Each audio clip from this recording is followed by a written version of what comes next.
So prior to 2020, I was the mom who was the drop the kids off, pick them up. I was the school drop off mom, and we were doing Girl Scouts and we were doing, cheer and all that stuff. So we were like very active and things like that. But I did homeschool for about half of a year after my older kids transitioned back into my house from being with their dad. But that was because my daughter was having a lot of anxiety and she wasn't quite prepared to like go to junior high, because it was the grade that she was in was not junior high. It was 6th grade. So it wasn't junior high in Mississippi and it was junior high in Arizona. So she was essentially like halfway through the year going to go from being in elementary to being in junior high. And she was just freaking out about that. She wasn't ready. So I homeschooled her for like that last half of the year. And I mean, it was really nice. We had a lot of fun, and she's smart as a whip and always has been, very advanced for her age.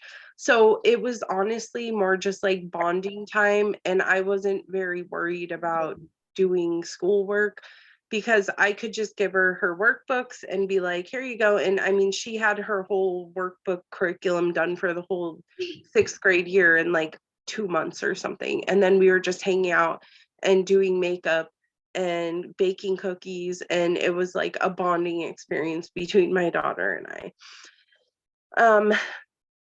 So that was my only experience with homeschooling.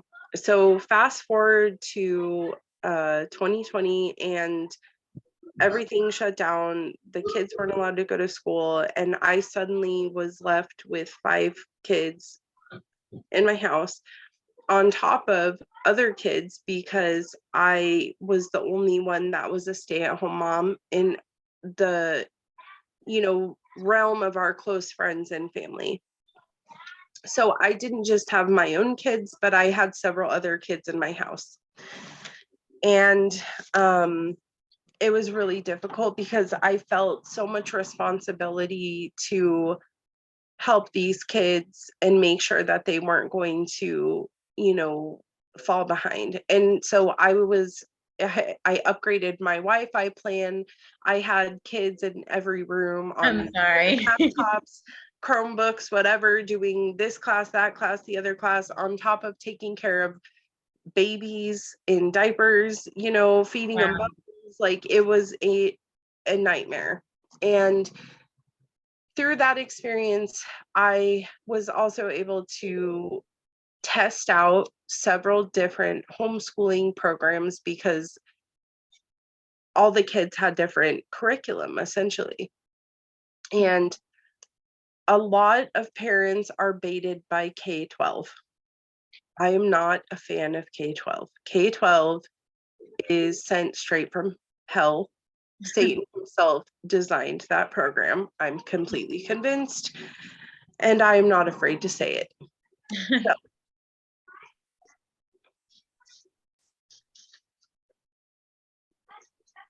Anyway, sorry, I just had a text message come in. I'm easily distracted, so I gotta rein myself back in. My son is actually distracting me right now. Yeah, that's okay. He's so adorable. I just want to squeeze him. So the K-12 is the most unrealistic program, and I'm going to use that for an example as the hardest, worst homeschooling experience you can have. Some people in my work for it, but for us and most of the parents that I've talked to who have used K-12, it is not something that is even feasible. If you haven't used K-12, I don't know if you've used it or not.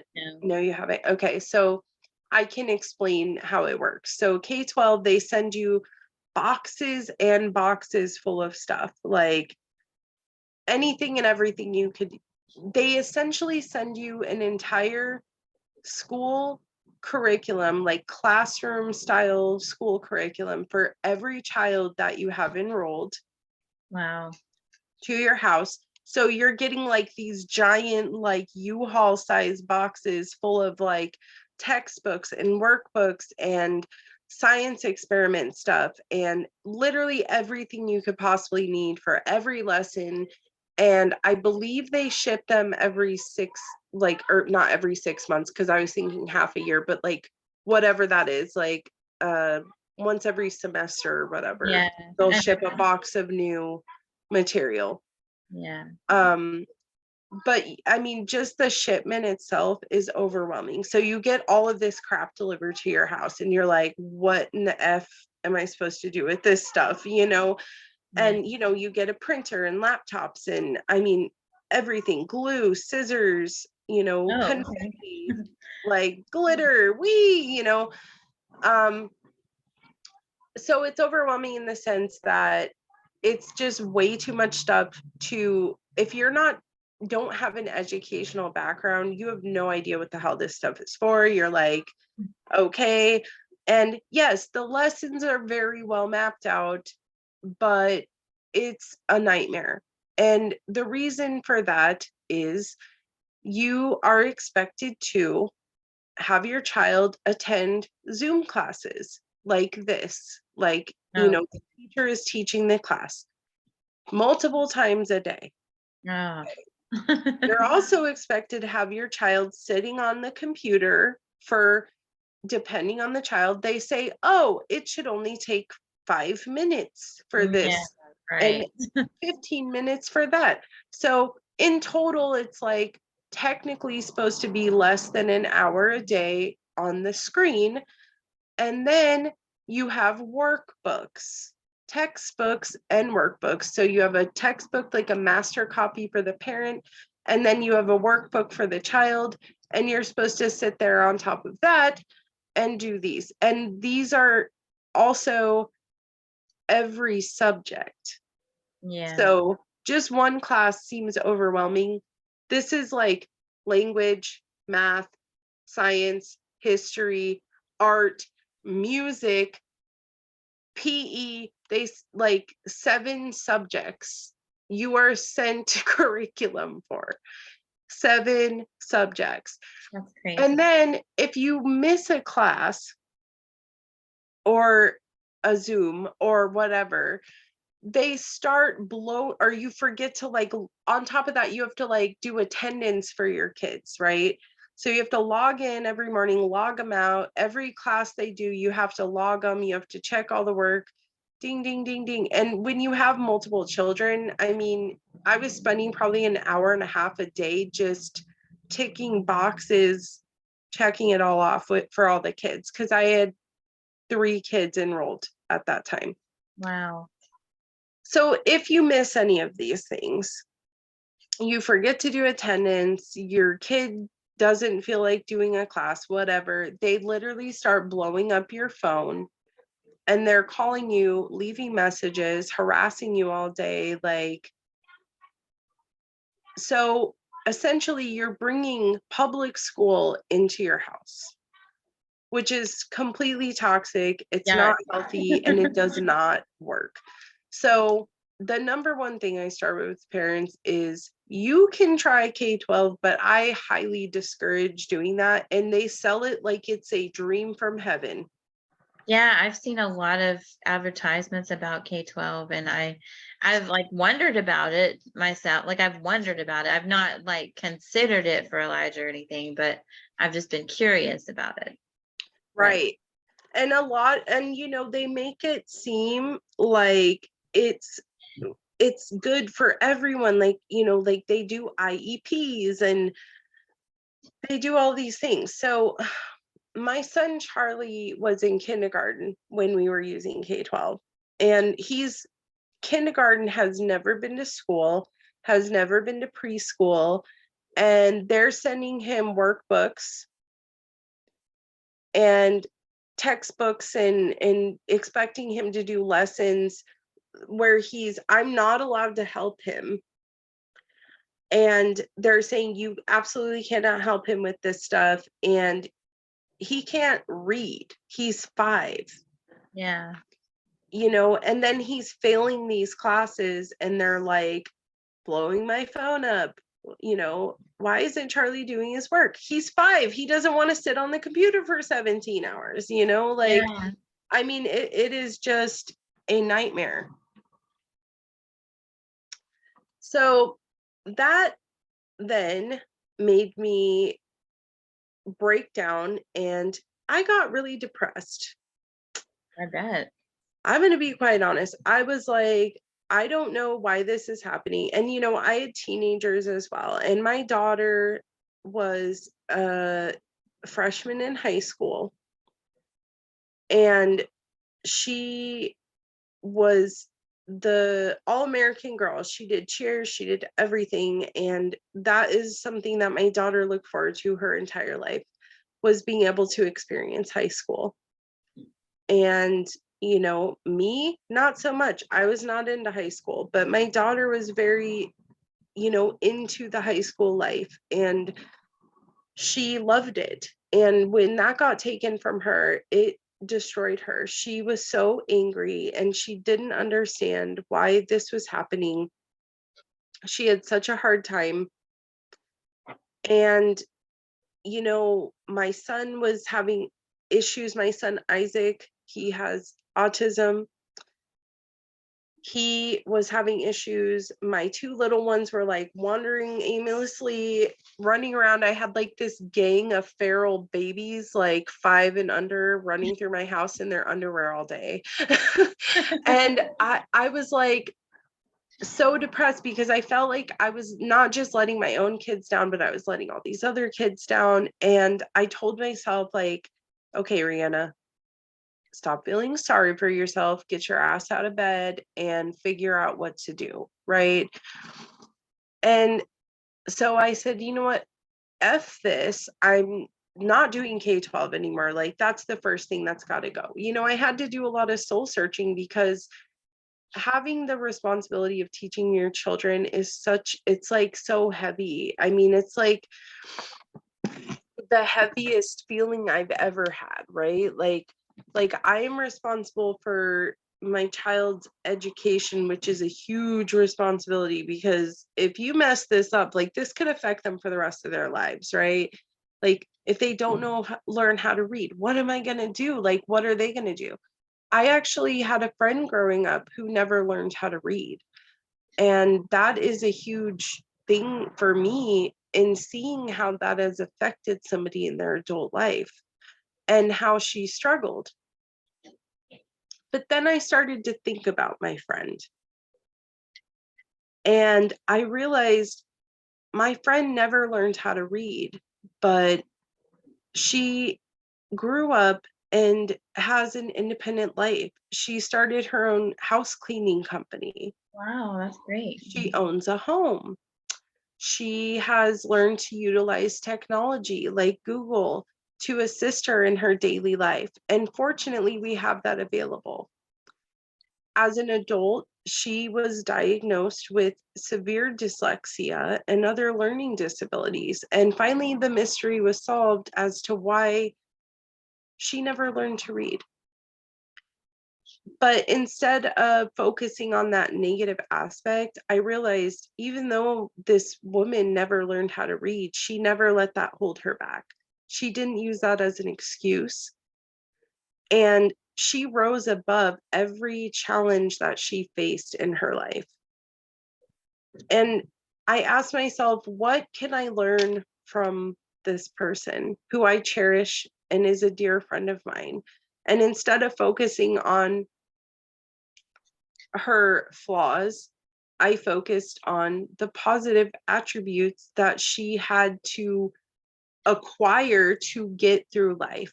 Not learning how to read forced her to find other ways to function in society. Maybe, 50 years ago, even 25 years ago, maybe that would not have been a possibility, but today it is.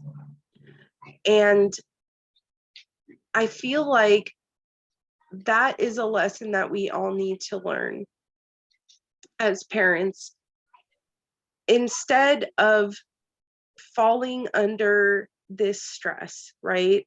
Like, I posted a photo earlier, and I'm just going to pull it up. I don't know how to share things on my screen yet, so Yeah. I'm just going to read it off of my phone. And share it with you. But anyway, as parents who are homeschooling, we have all of these anxieties, right? Like, and we have people in our ear, family members and things like that, casting doubts on us. Like this little photo that I found earlier says, but all she does is play video games. She'll never be able to get a job. You know, you're just a permissive parent who's enabling your child. You know, how do you know if your child's actually learning anything? You know, can kids learn without discipline? Like, these are all really important questions for us to ask ourselves. And I was hit with all of these questions like so rapidly, and I was in panic mode, and I had to just chill out. And I said, you know what? We're taking a long break. So I cut school out for a while. Like, we didn't do it for a good time. And now I realize that there's actually a name for that. It's called deschooling. Yeah. You are basically withdrawing from the programming that is traditional public education. So going to my little board here, hopefully my computer, I have my computer set up on like a little bucket thingy. So if it slides off, I apologize, but I'm going to try to get it to stay. So in traditional learning, so this is the umbrella of homeschool, and I'll go over that in a few minutes. But in traditional schooling, you're learning by subjects. So all the subjects are broken down. Go to Texas. You are, but I'm doing a Zoom meeting right now. So next time, knock and say, excuse me, please go out and shut my door. Are we going tomorrow? I don't know. You have to talk to Dad about that.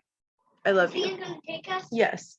So in traditional schooling, you're learning by subjects. The teacher teaches the child. Teacher decides what the child should learn. And I think very, more recently anyways, we've realized that there isn't as much oversight in public school as maybe we once thought there was, right? Like, children are being taught about sex and gender issues in elementary school. Yeah. And a lot of parents are not okay with that, and they're not being informed of that. And what are they actually teaching our kids? Do we ever ask ourselves that question? I never asked that question my entire life until I experienced toxic things happening in my children's educational, programs that they were in. And now that's again come into public light because of all of this, gender stuff being flung around everywhere, and I'm losing the words right now, but critical race theory. Those are things like I'm sure most of us as parents did not sign up for. Like, we signed up for ABCs, not, XYZs, like Yeah. examine your zippers. Yeah, that's not nice. We don't talk to kids about adult things like that. That is completely inappropriate, and there is no place in school for that sort of content. Maybe in high school, yes, children should get some sort of sex education so they don't end up with herpes and pregnant. However, in elementary, that is not okay in any way, shape, or form. So the teacher also then sets goals for the child. So, and if the child, we know traditionally, and I don't know if you experience this, but even when I was a child, I remember feeling really terrible about myself if I got, a bad grade, because I felt like a failure. And that was like ingrained in us as children, that we're not good enough, we're failing, you're stupid, you're not smart enough, you're not getting it. And I personally, although I was a 4.0 student, I had to be in tutoring, and I was constantly beating myself up and struggling with my self-esteem because I did struggle and I needed extra help. And nobody ever told me that was okay. They just made me feel like I was a weirdo and there's something wrong with me. So, the teacher setting these goals, and what if the child can't fulfill these goals that the teacher's setting? How does that affect their confidence? How does that affect their self-esteem? How does that affect their, you know, ability to even want to try new things moving forward in that situation? And we don't even think about these things as parents because we're like, the teachers are the professionals. Yeah. We're sending them to the professionals and they'll be safe. Are they really safe, or is traditional schooling actually causing our children, in a lot of circumstances, for many reasons, bullying, you know, self-esteem issues, all of these things, is it causing them irreversible, like, psychological, emotional damage? Then the teacher is following a set curriculum with specific books and workbooks and things like that. So there's really no like creativity involved in traditional teaching. And then they're learning within set times. And I don't know if you remember, but I remember being in school and we would be working on one thing and we'd be on one chapter one week. And then all of a sudden we'd, be on something completely different. And I'm like, wait, weren't we just learning about this other thing? As an adult and coming from a background where I actually was studying early child education in my early adult life, I did do, the work study part of my teaching degree before I decided that I didn't want to be a teacher. I did a year of work study as a teacher and realized how things actually worked. And I was like, this is not for me. However, I know the inside of the way that the traditional schooling system works. And if we are on a schedule as teachers in a set time frame and our class is not at that time, we're rapidly trying to move through things. And that's why kids get left behind. And no child should be left behind. No child should be made to feel like I never learned fractions because of that exact reason. And it really affected me in my life. And it didn't matter because I was one of 36 children. And it didn't matter if I didn't get it. The other 35 kids in the class did. So they were moving on and I was left behind. So many kids are left behind these days. And it's not something that is widely spoken about, unfortunately. Then after you're learning within set times, the teacher is setting targets and tests, and so is the state. Yeah. So our whole traditional schooling system is based off power and control. Another thing in life that is, referred to in that very same verbiage is abusive relationships. If you look up the power and control wheel, it is a tool used for abusive relationships. And our government, unfortunately, falls in every category of that pie wheel. And they have been abusing us through taking advantage of our trust and our, innocence as parents, trusting that this is the best thing for our children. Sending them to public school is the best thing for them because we certainly are not qualified to teach our own children because they're the professionals. That's the government and they know best. Yeah. We know that right now it's time to cut that programming right now. That's what we're going through. And that's why all these changes are happening. Through COVID, I was able to observe so many children at so many different levels, ages, educational levels, learning abilities.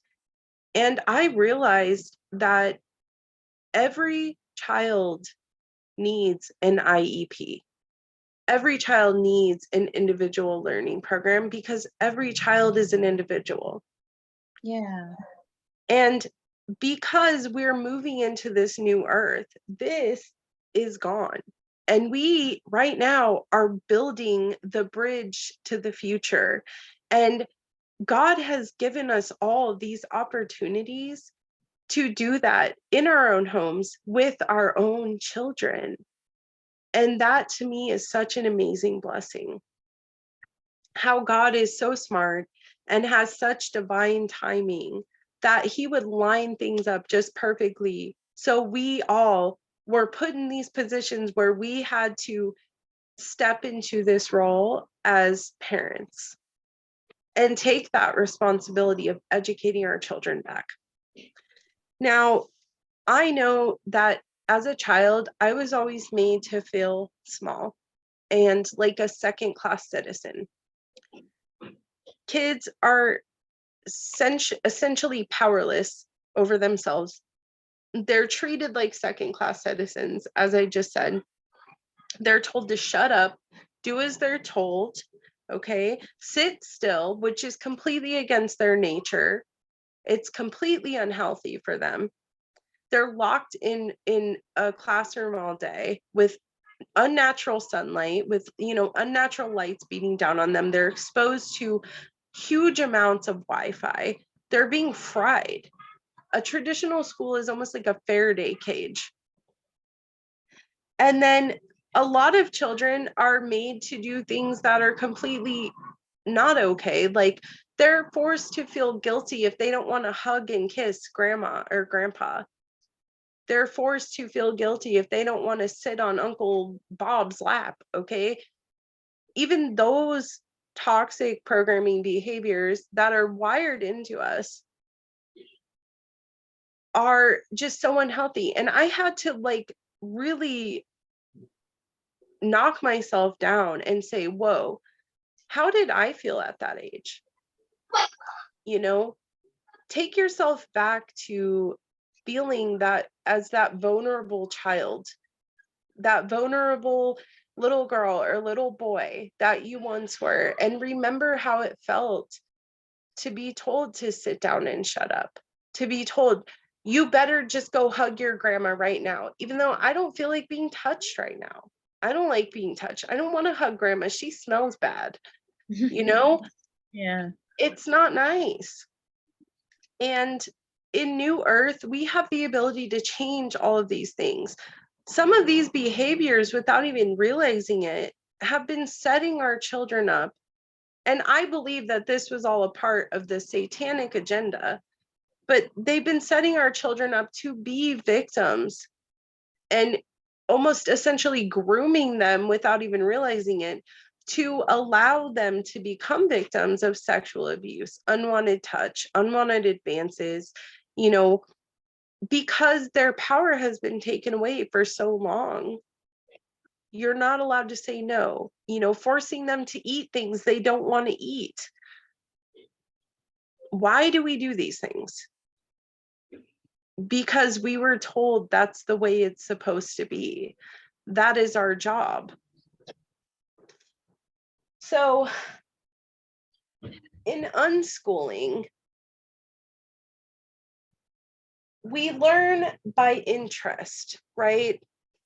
I'm going to scoot back a little bit so I can point to this board, but we learn by interest. So whatever the child is interested in is what we're going to focus on. So for instance, asking my kids over the weekend, what do you want to learn about this week? Or even on the Friday, what did you learn this week? And then, you can get ideas off of what their current interests are, so you can base activities on those things.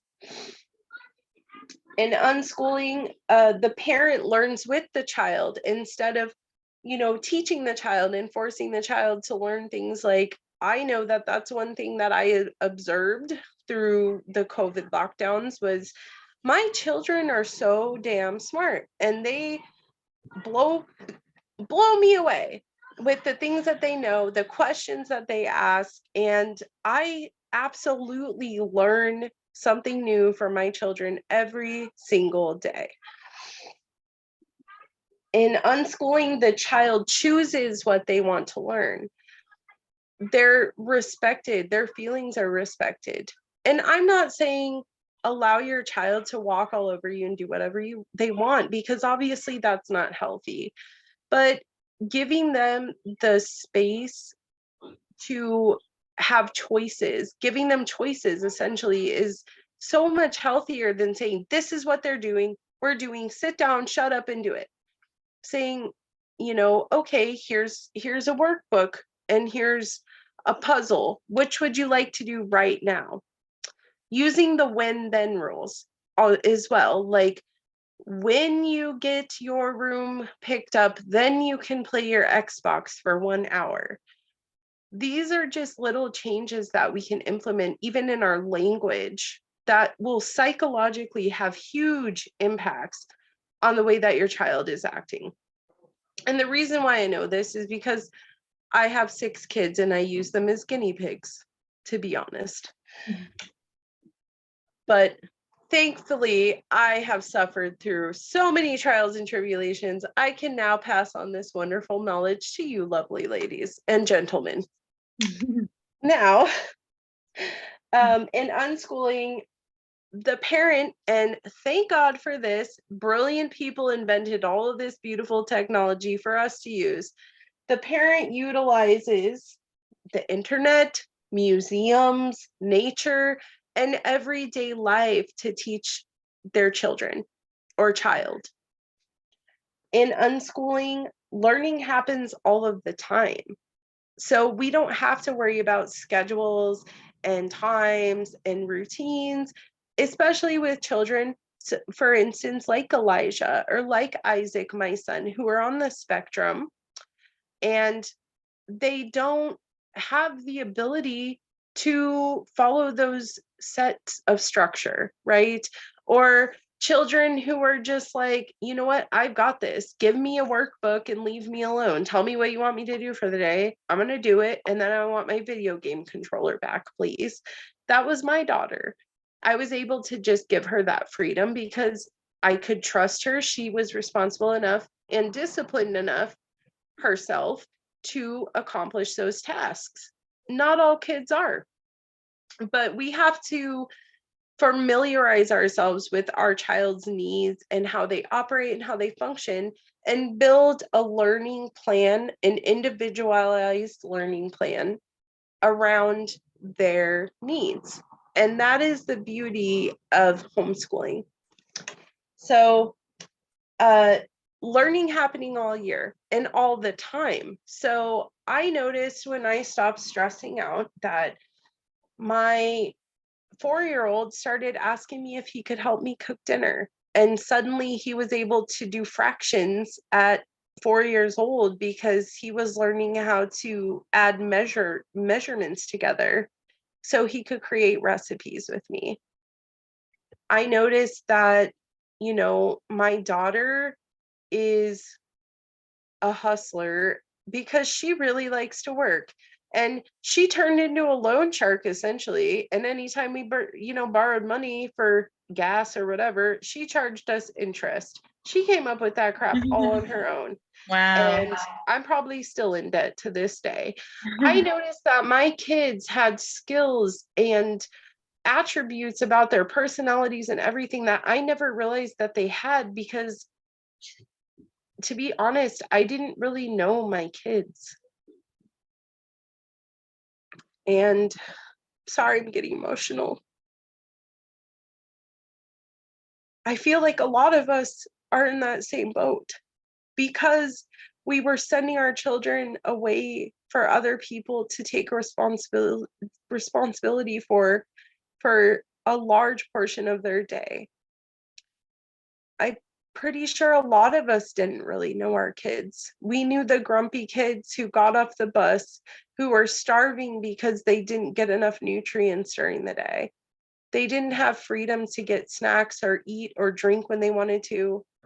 Our cranky kids who were running to the bathroom because they were about to pee their pants because they didn't get to go to the bathroom all day. My daughter, she had chronic urinary tract infections because she wasn't allowed to pee at school as often as she needed to. That's crazy. These are the things that I identified, and I was able to realize there is nothing that I can do as a parent homeschooling my child that is going to fuck them up more than the public school system has. And it's okay if my child doesn't learn what every other child on the planet learns, because they aren't every other child. And the world is changing rapidly, and we right now are the controllers of that change. Whether we realize it or not, we are. We are the demographic that controls everything. The handlers, the dudes, whatever you want to call them, the cabal, they're studying us to see what the trends are. We're that demographic of women who they look to and ask, what products are you buying? What are you interested in? We make the fucking world go round. Our husbands go to work every day to make the money, or we do. Some of us women work to make the money so we can go buy those things, so we can make those choices.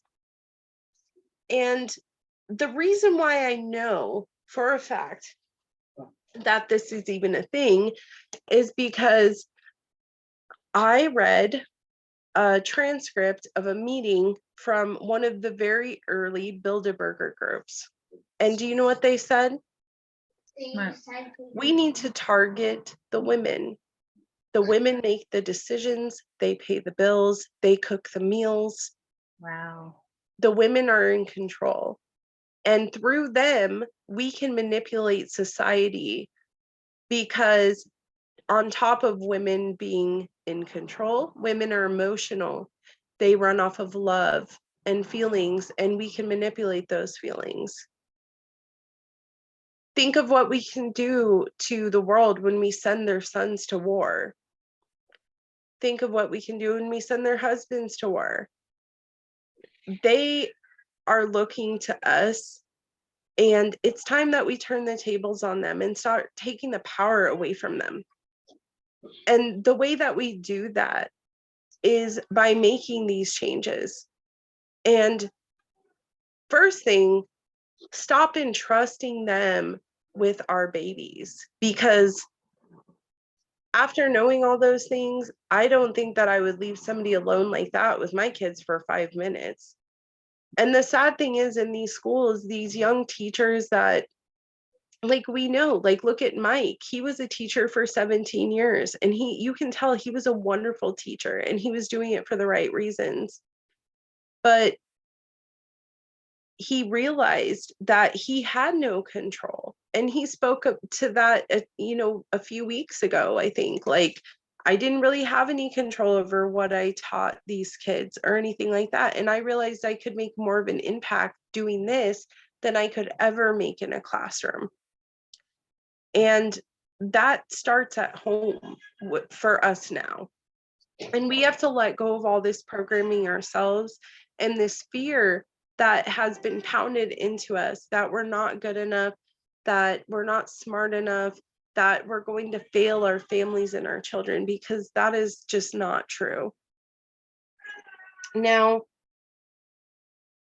the most beautiful thing to me about schooling at home, learning at home, unschooling, is that our children are allowed to learn in their own time.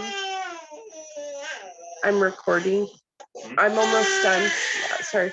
Our children are allowed to learn in their own time and in their own way. I'm going to mute myself for a minute while I go get my baby, but I was going to say, after I grab the baby and I get her like on my boob, then I want to answer some questions for you guys if you have any. So I'll be right back. Hey. All right. Thank Hey. you. She waved. I wonder if she's gonna give me. Hi. Hey, I'm Tammy. Can you hear me? Okay? Hey. Hi, babe. What's your name? Elijah. Elijah, that's beautiful. That's so pretty. How old are you? 7 or 9? I'm 10. 10. I almost was there. Oh, Elijah, that's in your name? Oh, my name is Sarah. Sarah. My niece's name is Sarah. That's beautiful. Okay. If you know who, do you know who the lion is? On my Chats. Yeah, I know. Lion. That's the my lion. husband. He's amazing. Now I watch Michael more than Ireland, but I love it. I'm recovery light worker. Okay. Okay. Yeah, I kind of stepped away from it because some of the psychic attacks that I was having. Yeah. I just needed to come and just get more biblical. Maybe I picked up something bad or a bad crystal. I don't know, or maybe I did something, but I kind of stepped away biblical because I think I was just everywhere. Yeah. And Michael and Rihanna, I kind of, I'm really close to Rihanna. Yeah. Rihanna. I don't know what it is. It's her energy. It's her Yeah. She has a it's great her energy. sign. And I really enjoy Michael. And the lion, I've met him, but I would really like to get your Facebook page or your YouTube page, because then I like to look at different outlets. Do you? Yeah. That's I'm on Facebook. I'll actually Tammy. type my name in. Put in Tammy Gear. I can't wait. I think I seen the lion on the chat room with Michael, didn't I? I think so. Yep, I've been on there. Can I see his face so I know what he looks like? Right. Oh yeah. Here, my camera here. Let me. Where is he? Oh, it's dark. I know you. It's so dark. Yeah. Yes. I was Hey, Hi, Dad. I was kind of looking for solo work, Lion. What's that? I was kind of looking for your solo work. Solo work. Where if you go on YouTube on your own, I didn't know, or if you just only go on Michael's stuff. Well, I don't have a YouTube channel. I have a video game. I made a video game. So Well, let's play it. That is so cool. I didn't my know that. Play it. Is it on our phones or on Xbox? it is on Windows PC at the moment. Well, Very cool. I got my computer and at work tomorrow. Guess what? I'm downloading your game. And it's an honor to do that. And Lion, it's an honor to hear you speak on Everyday Lives. And I hope we can hear you speak on this site also. Yes. I would be glad to. How you doing tonight, Dad? I'm all right. It's been, Good. been an interesting week. But Right. I feel that. I do. It has been an interesting week. It has been an interesting week. Yes. oh, Hi, Elijah. I am so blessed to be here today with you guys. I am so grateful for everybody that I met. I just want to say thank you for everything that you've done for me. I actually reached out to you today to try to remember some of them herbs. Oh, I'm so sorry. Yeah, my phone the ringer was off on my phone, and I just checked it again, like just right before I was about to log on. Everything was like right on top of each other today. It was just one of those days where you're trying to, play catch up, put out fires every 2 seconds. It was like, so, but I got it all done. Yeah. And I'm proud of myself. Now, I wanted to ask you after Sarah gets done about a school question, a school topic. Okay, that's fine. Yeah. You can. Okay. You can ask. I mean, I'm fine. Like if you want to ask now, or unless you want to ask in private. No, not at all. We're family here. I don't. Lies keep you sick sometimes, right? Yes. So I wanted to ask you guys now, my son is in the 9th grade and he really likes school. And I asked him, like, mommy will take you out, mommy will do homeschool. And he doesn't want to come out because now he's been in it so long. Is there anything you recommend? I think that in those circumstances, because like my son Isaac has been kind of like juggling the idea of going back to school, and he's 14. And it's more for social stuff at that age. But I think what I recommend is you really have to talk to your kids, and you know, every day, which I'm sure you do because you're a great mom. I know you are. Just, you know, touching base with them on everything, just asking those annoying mom questions like, how was your day? You know, and even prying a little deeper, like, what was your favorite class today? What did they talk about? Who's your favorite teacher? Why are they your favorite teacher? Because some of these teachers that end up being our kids' favorites are actually like weirdos who are, you know, grooming our children essentially, not sexually, but intellectually, and planting seeds, which, okay, yes, kids need to have all of the, you know, all of the information so they can make educated decisions just like adults do. Yeah. Like I always tell my kids, my teenagers, you know, they'll come to me and say, well, my, you know, friend's mom said this or that. And I'm like, well, and I'm like, okay. And then they'll ask me what I think. And I say, well, this is what I think. And then I'll say, you know, but it's up to you. What do you think about this situation? And 99% of the time, like, you know, they're saying, well, mom, I think you're probably right about that one, you know, because I looked at the facts and there's that. But I always encourage my kids to make educated choices. And I think that just prying a little deeper with your kids, especially in high school, because that's when the communist implants in the high schools are starting to prey on our kids to plant those seeds in their minds.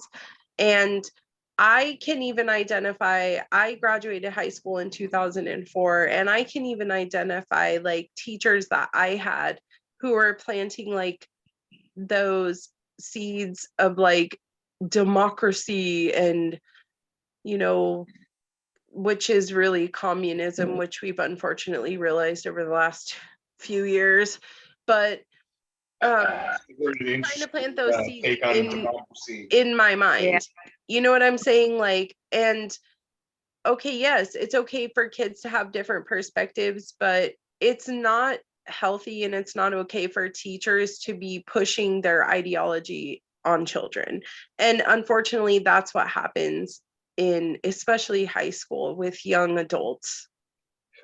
My son, I have an older son, he's 24 and he graduated in 2016 and that happened with him. Yeah, for sure. And it's pretty scary, you know, to see that. And you know, for instance, my daughter, when she was still in her high school, she was doing the online like distance learning Zoom classes.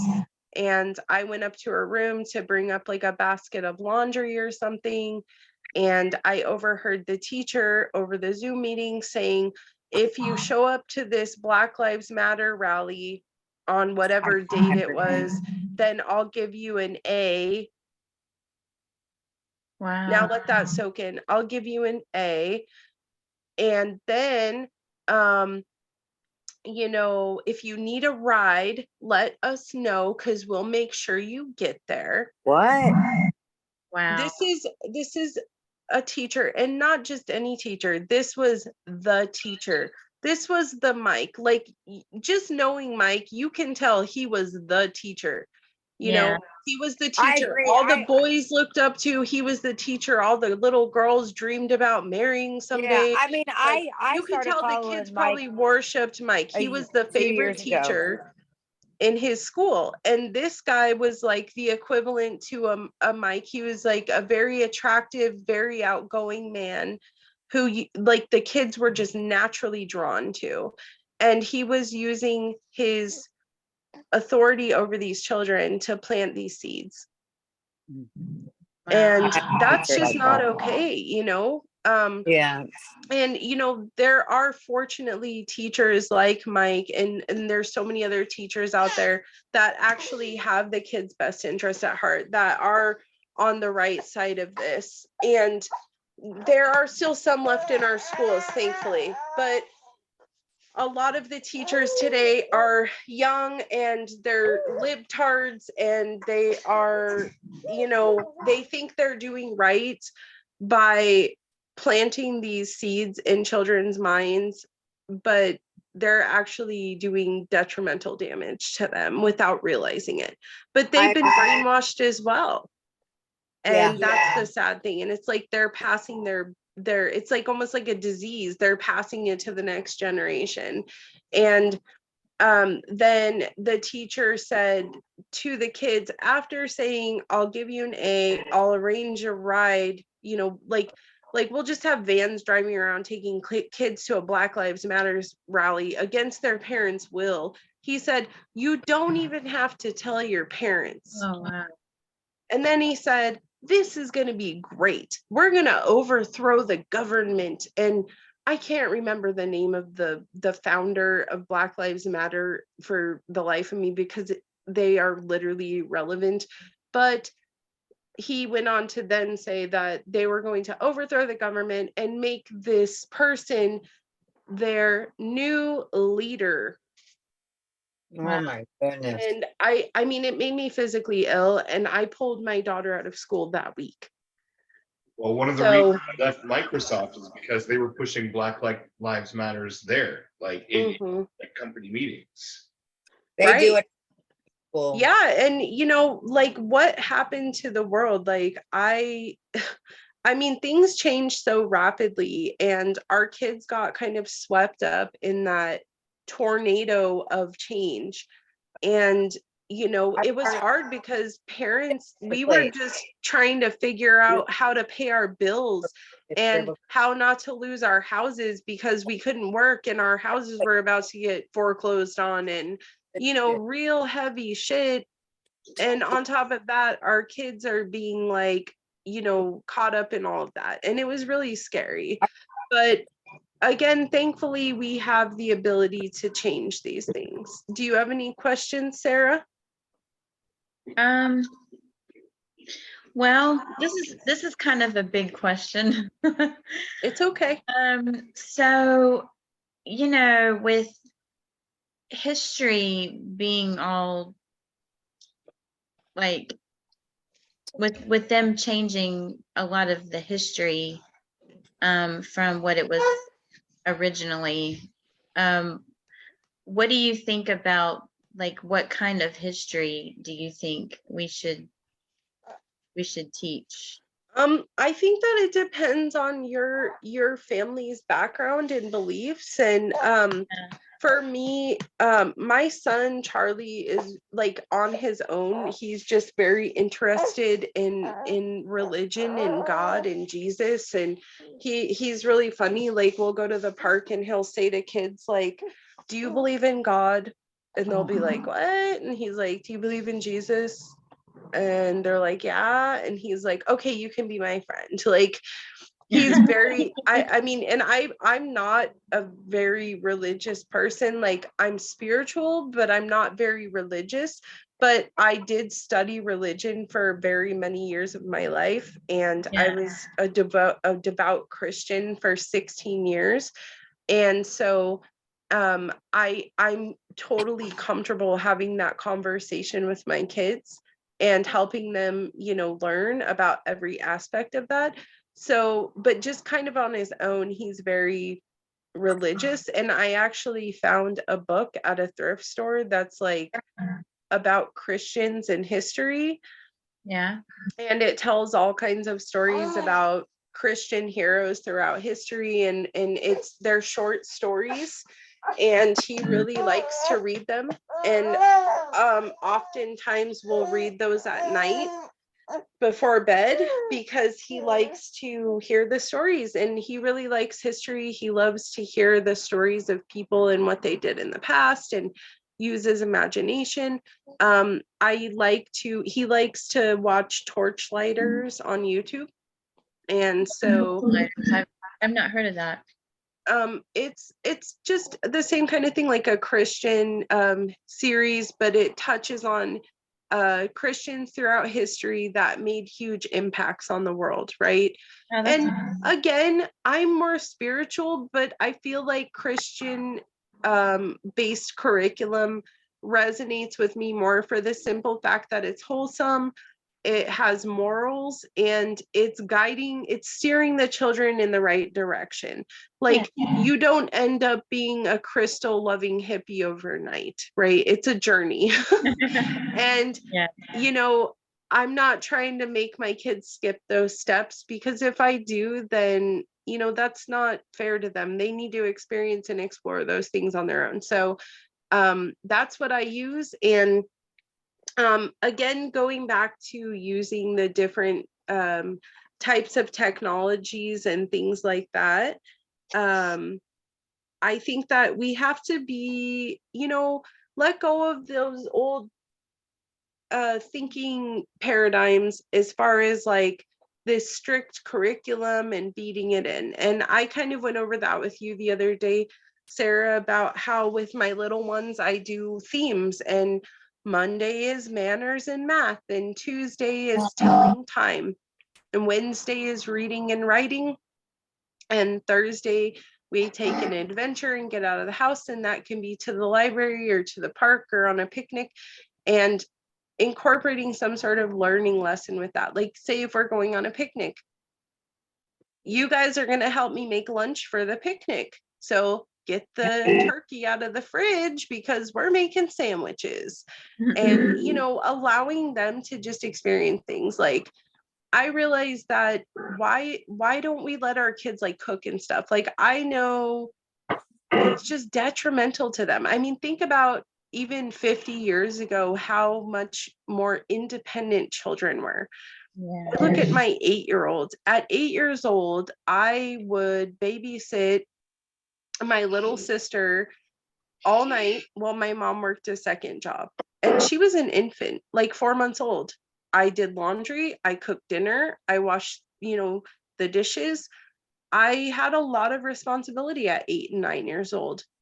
So my 8-year-old can barely remember to wipe his ass. Why is that? It's because I haven't allowed him, because coming from that trauma as well, we're afraid to hurt our kids, right? We know, like, as children, like, we were sad and stuff all the time. Well, guess what?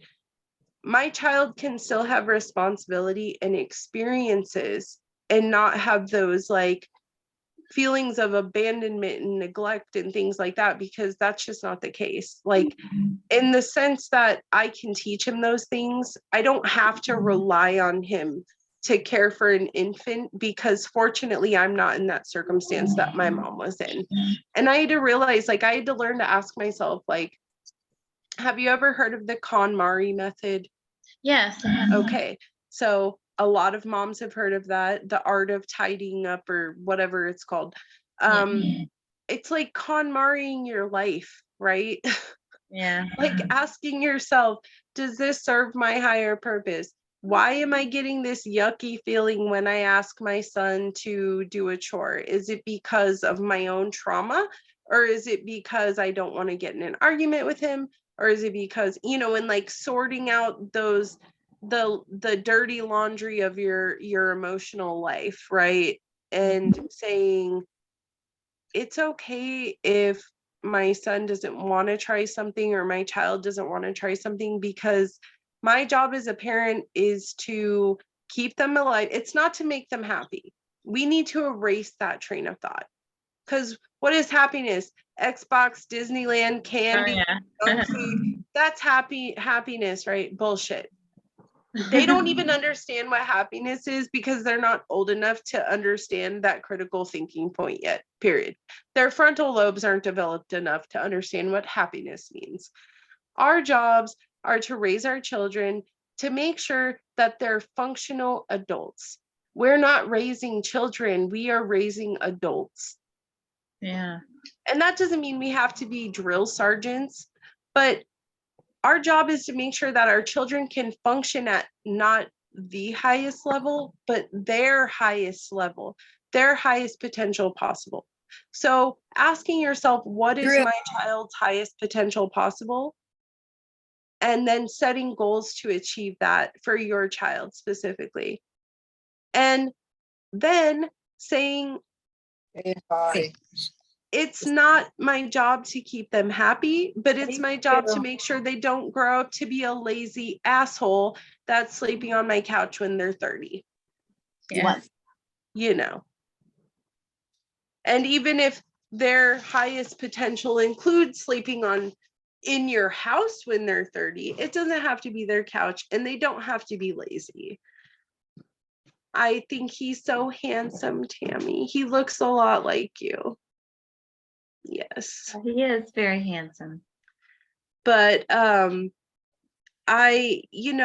especially with my son Isaac, he's like, and my son Charlie, those are my two kids who have like challenged me immensely. And then my stepdaughter McKenna, oh gosh, that girl, she keeps me on my toes as well. Our children are little like fractals of us running around on the planet, and a lot of the uncomfortable feelings that arise in us when we're challenging them is because of our own personal trauma.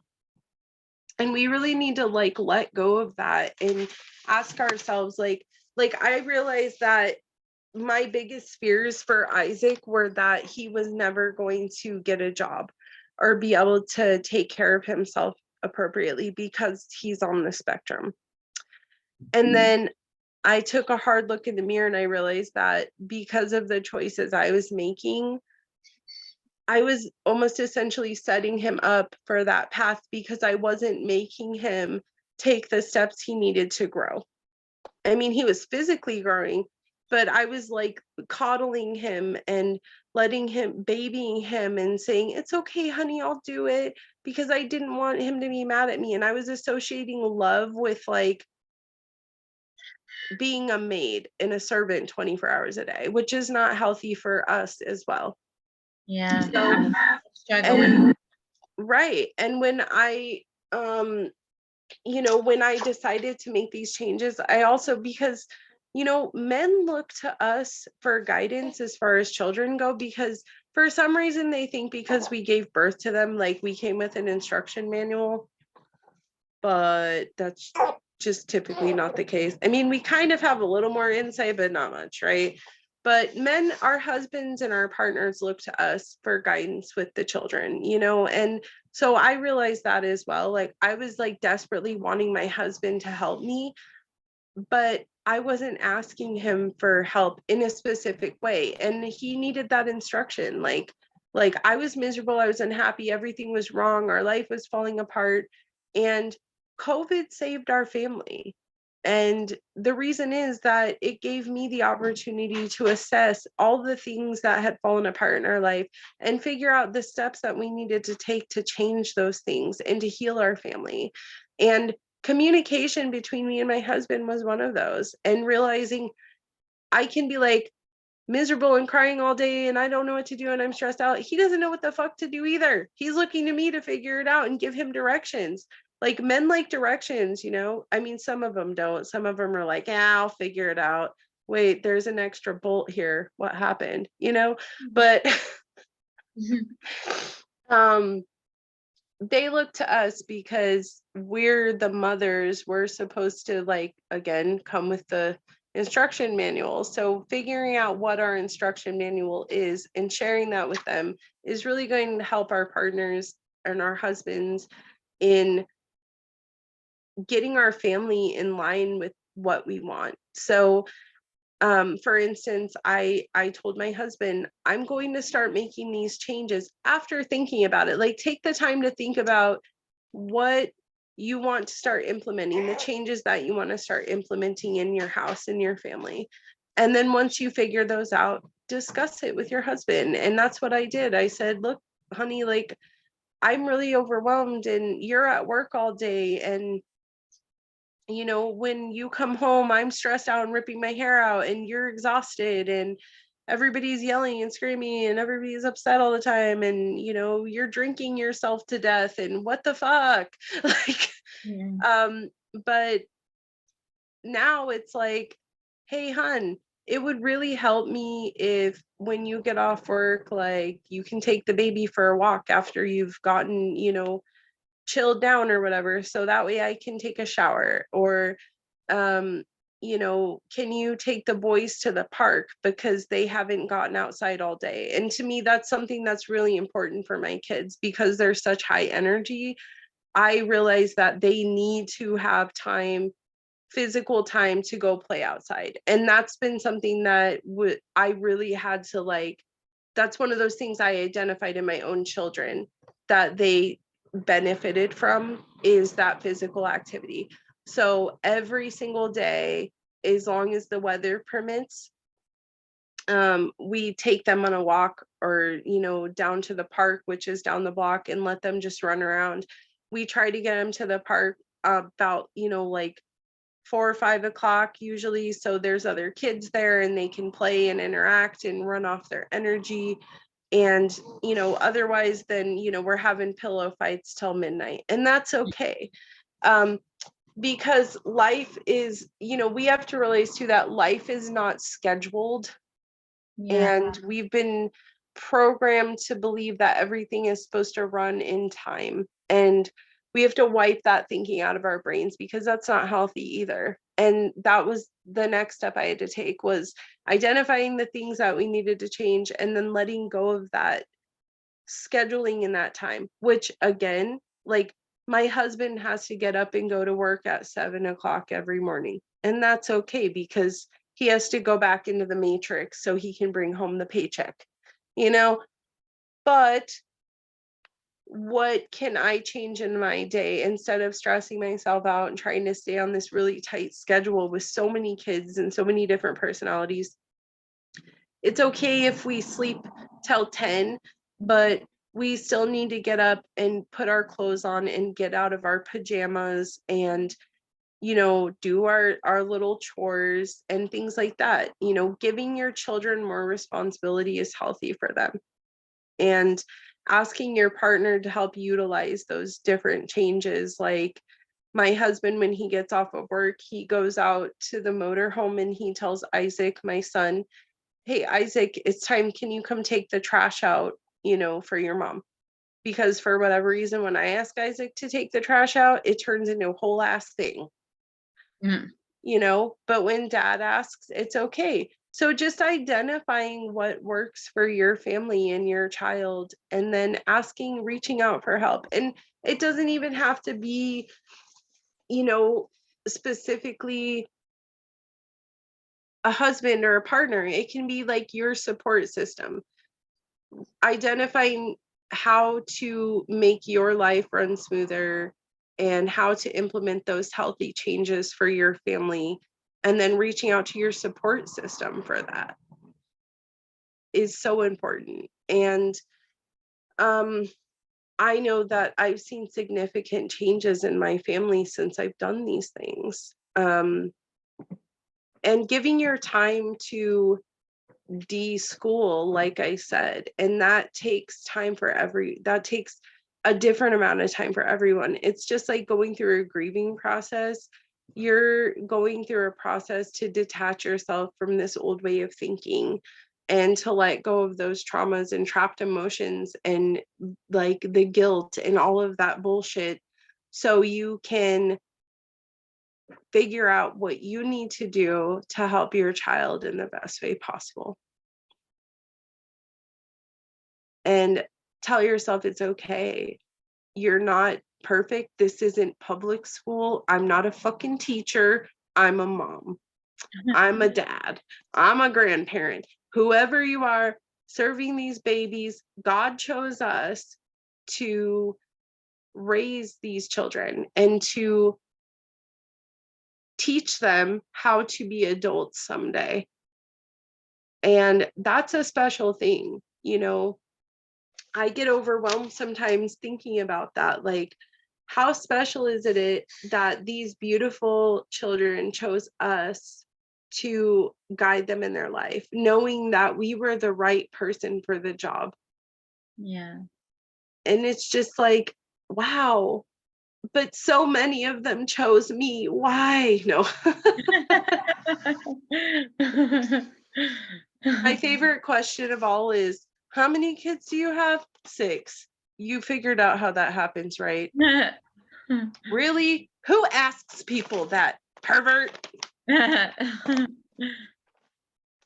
But I have some stuff to share with you guys too, and it's kind of just like different things that we use for school. A lot of the things that we have accumulated for school are like, some of them are traditional, like shapes, right? Like Elijah might like something like this. These are just those little plastic shape thingies. Yeah. And I'll take one out. You can even get little patterns. You know, do you remember these from school? They have like octagons, squares. Yeah. You know what I'm talking about? You can even get little patterns, or you can look online and just trace them and make little pattern cards. And it really helps with their fine motor skills and their like focus and coordination, especially kids who are on the spectrum, to just do these little repetitive things. So you can draw out or print out like 10 or 15 cards, and then that can be we have like morning boxes as well. And I change them pretty frequently because my kids get bored really easily. But you take a tub like this, or a few of them with different activities, and set them up. And so in the morning, like, Mom, Elijah's up jumping around, and you need to wake up and drink your coffee, smoke your cigarette, whatever you do in the morning, do your yoga, say your prayers, whatever it is that you do in the morning to wake up. But your child is bouncing off the walls. So then I say, okay, go get your morning box, go pick a morning box. And I'm afraid this is gonna fall on me. Anyway, go get your morning box or pick a morning box and do that. So these activities would include something like that, like the blocks that I just showed you, or the little shapes. Handicrafts, flashcards, puzzles, anything. I have found that if I allow my kids to, sorry, I had to stand up. I'm getting a cramp. I'm gonna move my camera though, so I'm still talking to you guys. I have found that if I let my kids have any type of device in the morning, that our day turns out really crappy. So my rule that I found works for my kids, which again might not necessarily work for every child, but what works for me, and this is all trial and error. And that's part of the deschooling process, is trial and error, figuring out what works for you and your child, or your children specifically. So anyway, if my kids have a phone or a tablet or TV in the morning, then that is all they're thinking about for the rest of the morning, the afternoon. And it's really unfortunate, because then I can't get them to focus on doing their puzzles or their workbooks or whatever I had planned out for that day.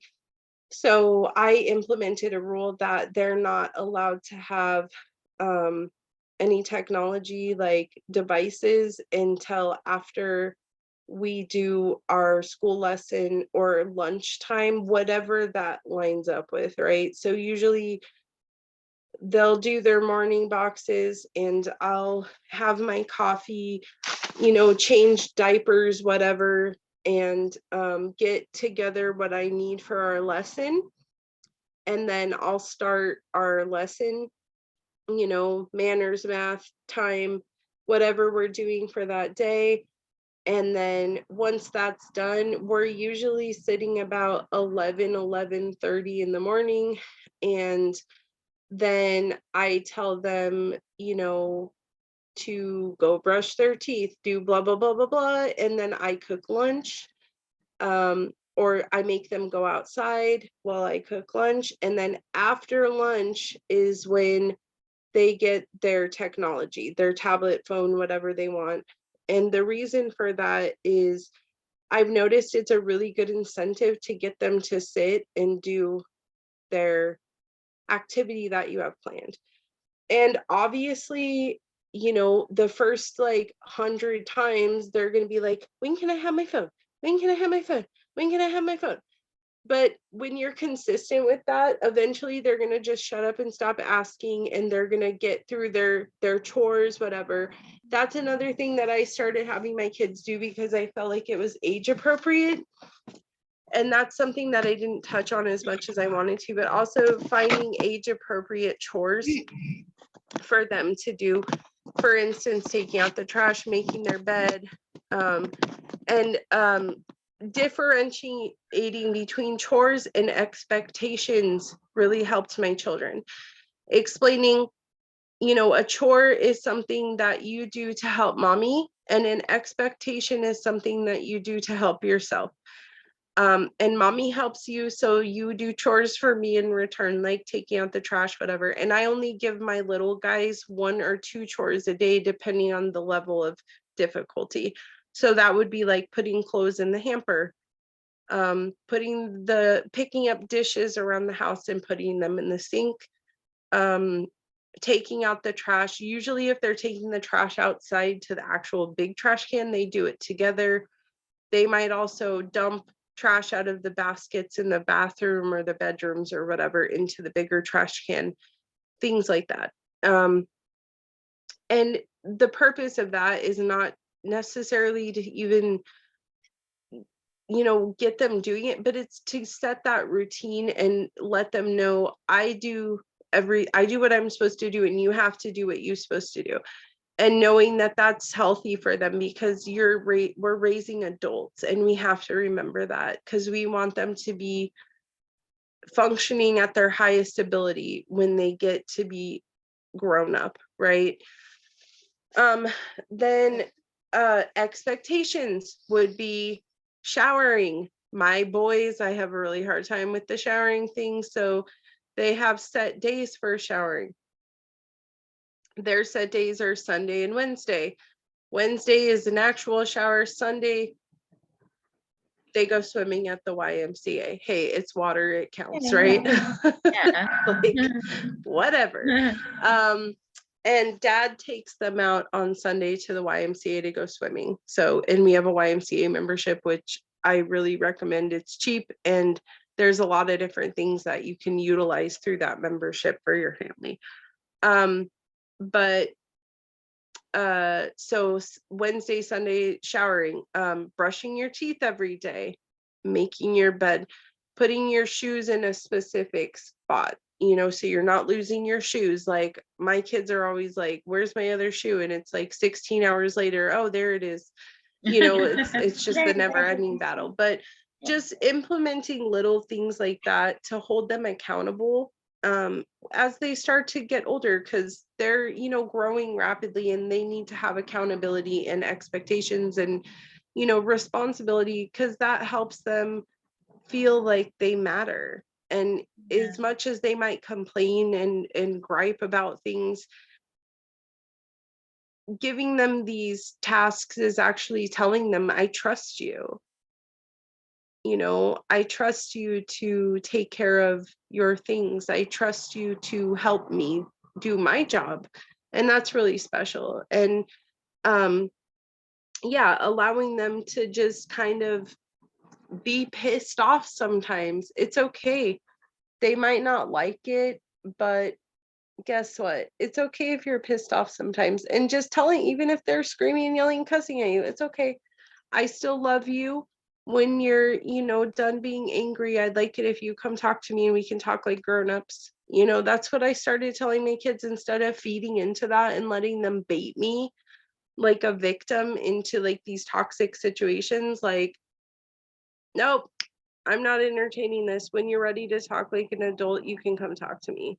And that has worked phenomenally well, even with my younger kids, like my 5-year-old.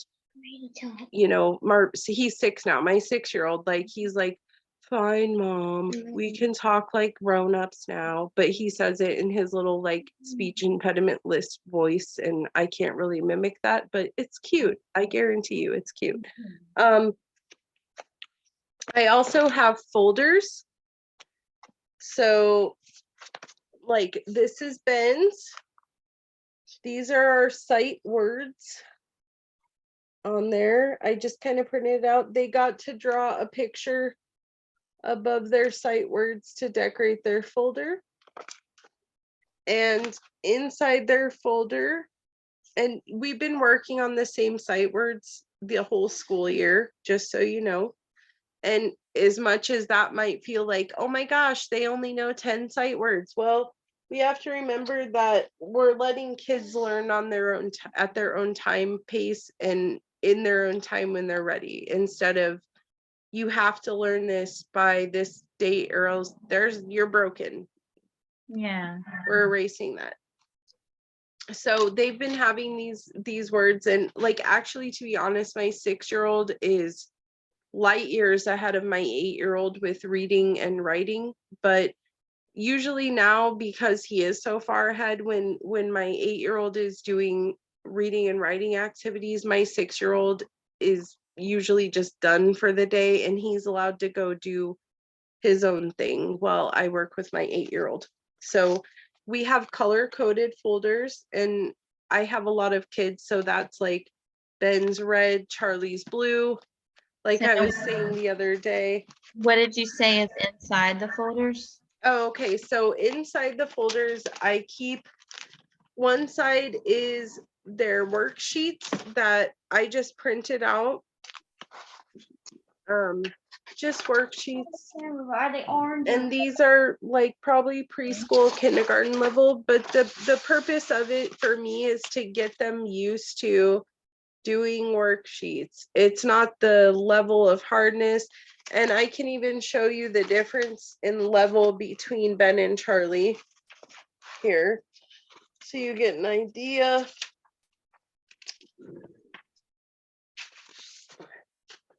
So this is Charlie's paper, and he's my 8-year-old, and I had to help him write his date because he cannot write his date yet. This is his name. Okay. And these are his numbers, and he's 8. And then I always tease him, this page is kind of funny. I tell him his zeros look like deformed penguins. But just to kind of show you where he's, ooh, I knew that was gonna happen. Oh, hey. Hi. Stay. Okay.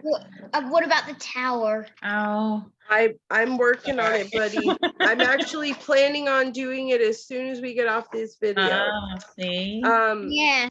So then this is Ben's, and as you can see, Ben is 6. He just turned 6, and his handwriting level is way neater than Charlie's, and he did struggle with this 5. So what I do with that is I write it in highlighter so he can trace it, and he asked me to do that, and I give them that option if they're struggling with something. That's good. But you know, so Ben, he got his worksheets done in 2 minutes, and Charlie took 2.5 hours to do the same amount of work. Wow. And several like, okay, let's go back to the table and try another one. Let's go back to the table and try another one. But when Charlie's interested, and this is their number chart, I just made a grid and had them do their numbers, write their numbers to 100. Okay.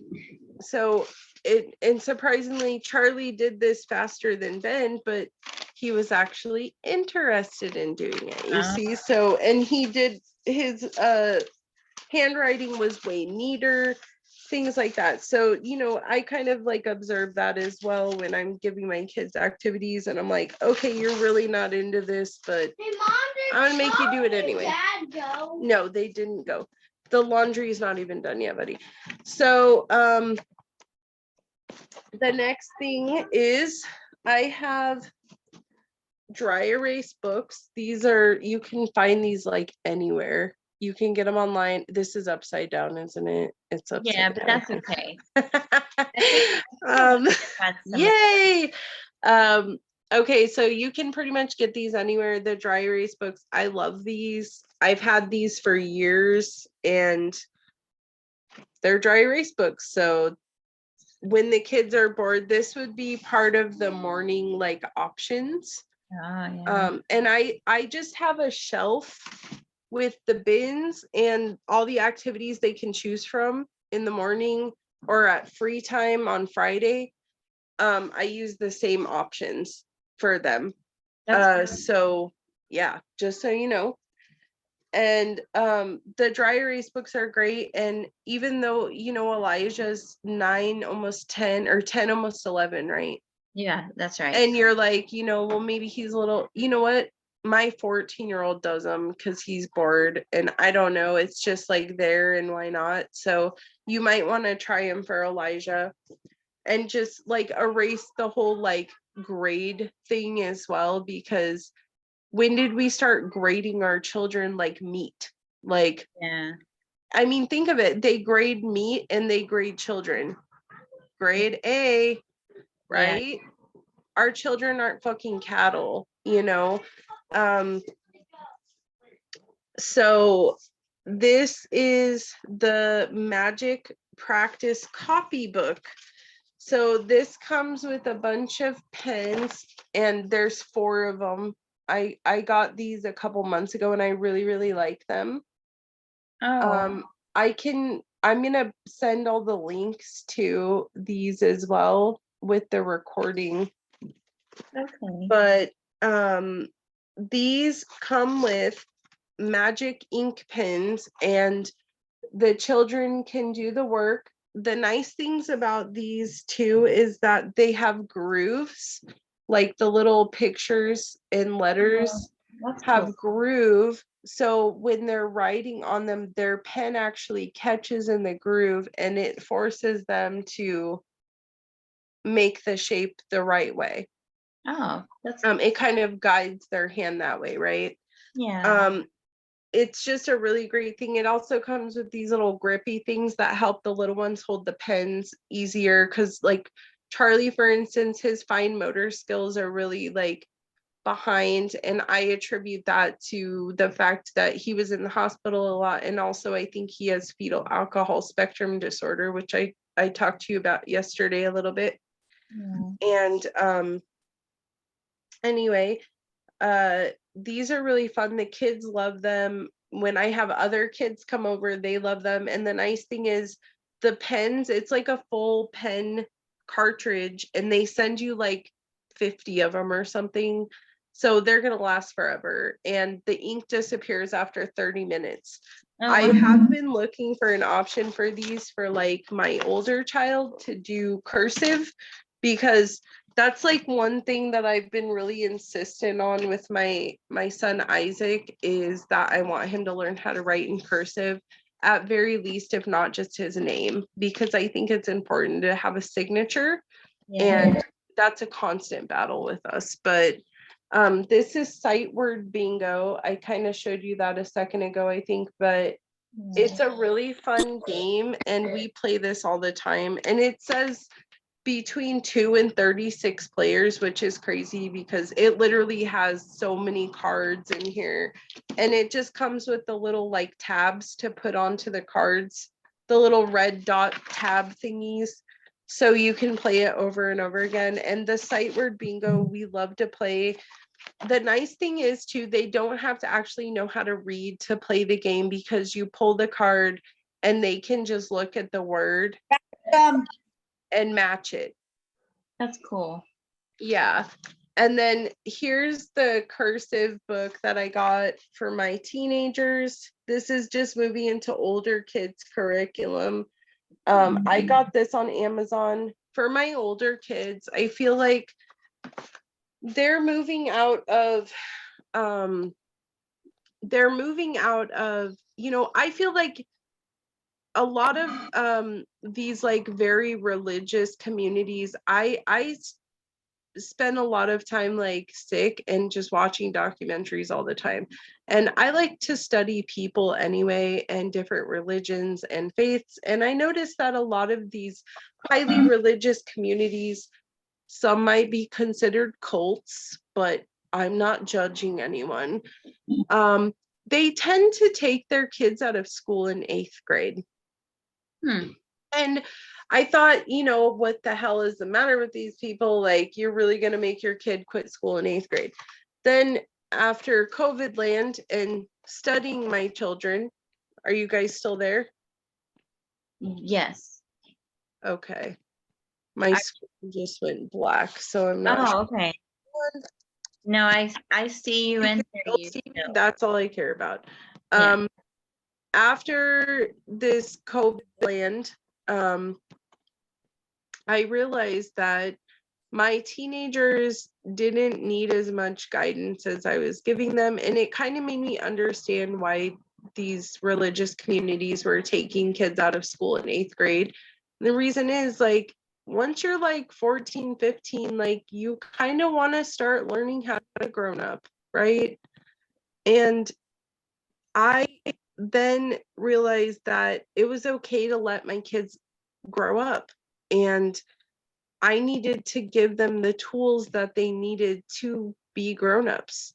And that included teaching them how to budget money, teaching them how to grocery shop, teaching them how to cook, teaching them how to do jobs, make money, encouraging them to do jobs and make money, like posting ads for babysitting or yard work online, things like that. And just kind of guiding them through those steps of adulthood, which, in my opinion, like, now that I've gone through all of these things and learned, we should be teaching our kids how to be adults at this age, because maybe if we were allowing our kids to make these decisions and take more responsibility in their lives at a younger age, they wouldn't be acting like, I don't know. Have you ever seen that show Jersey Shore? No, I've not seen it. Well, just like literal dickheads at like 20 something years old. Like, you see so many people in their 20s these days that are like, they literally act like 14 or 15-year-old kids, like, at the mentality of that. And it's really concerning. Or like grown people, like, I've seen some like trials and cases that have gone on where these grown adults did like ridiculous things and they ended up in trouble with the law, and they were just like, well, she pissed me off, so I murdered her ass, and she shouldn't have stole my boyfriend. And you're like, are you serious right now? Like what happened to you in your childhood that made you think it was okay to act like this? Yeah. And so I realized, like, keeping our kids like as kids and being afraid to allow them to grow up and be responsible and become adults is so detrimental to them. And so my older kids, I just really encourage them to explore adulthood. You know what? You don't have to go out and like support yourself, and I want to be your mom forever, and I love you, and I'm always here for you, and I'm going to be here for you every time you need me, and I'm going to help you with everything that you need help with. But it's okay if my 14-year-old wants to walk to the gas station and get a drink. Like, he has a phone and I trust him to do that, And it was really hard for me to let him do that the first time. And I was scared shitless and I wanted to stay on the phone the entire time. And it's like 2 blocks down the road, but I had to let go. Yeah. And yeah, I guess it's nice having children like of so many different age ranges as well. Like, I have kids from 17 all the way down to 4 months. So I've been momming for a long time, guys. I've been momming for a long time. On top of helping raise my siblings, so Yeah. That really does count. yeah. So this is for Tammy. I don't know if you want to look at. This is for the older kids, and so for Mondays, they have, read a book of your choice, do math, they have workbooks as well. And then I can't really see that one through the language and cooking. So this is Isaac's and Stella's schedule, and they have been assigned to cook one meal every day, and that's part of their school. So on Monday it's dinner, Tuesday it's breakfast, Wednesday it's lunch, Thursday it's a snack, and Friday it's dinner again. If we cook dinner on Friday, usually we have like fast food on Friday because I mean, we're mom and it's hard sometimes. We can't cook kale every night, you know. I mean, we could, but they're not gonna eat it. They're just not. So we just get Little Caesars pizza. Okay. Don't judge me. So yeah, like Friday's usually pizza day, but encouraging them to cook. And I think that's really important. Interrupt, you guys. Can I say something real quick? I gotta leave. I gotta go because I have a work calling coming over, but because I started a new job. So they did the monitor. I don't know, you know, so I'm gonna figure that out. But I gotta come back here. So please, let's do it. Don't have me back on. I'm gonna keep sharing these on Facebook and everything. So, you know, just keep an eye on Facebook and you'll see them. Oh, definitely. Will you ask Susan to follow me? Yes. And I love you guys. Love you too. Thank you, Tammy. Have a good night, sister. Coles, 20 Nice bucks. to see you. I'll see Bye. you in 2 days. Mhm. Okay. I'll see you tomorrow. I'll talk to you tomorrow. Bye, guys. Bye. See ya. I love you, Lion. Are you I love gonna make you. a video of the Bye. Wait, I'll see you in she- 2 days. Send me a message on Facebook. Watch my furniture videos. I tried to find you I'm on gonna make me a Facebook video already, and there are a few Timmy gears, so I'm not sure which one is yours. They're in the bedroom. I live in Cincinnati, Ohio. I have a red shirt on. It's like a Christmas shirt. I Okay. can hear them in there. Are you gonna make a video of towers? Let's Yes, see. I am, Elijah. Last night I wasn't able to get outside and do it because my baby was really sad, but tonight I'm going to do it because she's not sad tonight. What She is that? New she's video? just teasing. Oh, he wants me to Yeah. take a video of the tower next to our house, the lights blinking. Oh, okay. Yeah. So, and I told him I would as soon as I could, but he's very excited about this. Did So you find it, Susan? So she had to help with both. Did you find it? Oh, yes. I did find it. But it doesn't give me an option. It just gives me an option to follow you. So, well, now I did. I'm following you now. Okay, awesome. I love you guys. Okay. bye. Bye. Bye. Bye. See ya. I already took my pills. And honestly, I'm probably needing to get off here too. No, that's totally fine. I was going over this stuff more just because Tammy was there and we've already kind of gone through everything. But Yeah. thank you so much for joining. I really appreciate coming on tonight. Thank you. I for love you coming. guys. And if Yeah. there's any information, shh, please don't interrupt me. Get out, get out, get out. It's on my bed. I love you. You know I'm, get out of my room and stop interrupting me. I love you. Sorry. Okay. If there's any information that you want, or if you want any recommendations on any more curriculum or anything like that, just text me. Okay. All right. Thank you so Have a much. beautiful night. And I'm going to probably send a video on Facebook Messenger. Are we friends on Facebook? That I was my don't next think so question. yet. I'm gonna stop recording.